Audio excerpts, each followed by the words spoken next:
ఈ రోజు మనం చూస్తున్న హైదరాబాద్ సిటీ అనేది ఒక ఫిలిం హబ్ గా మారిపోయింది.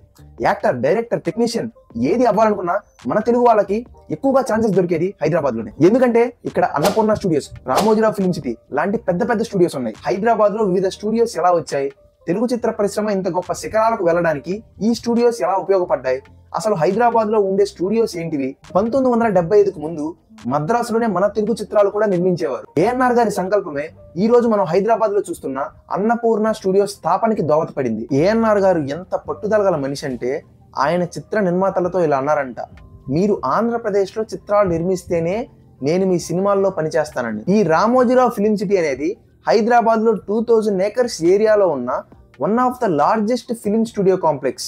Ramoji Rao film city film production కి మేజర్ హబ్ మాత్రమే కాదు, ఇది ఒక హాలిడే డెస్టినేషన్. ఎవ్రీ ఇయర్ ఈ ఫిలిం సిటీని అరౌండ్ 15 lakh టూరిస్ట్స్ అయితే విజిట్ చేస్తారు.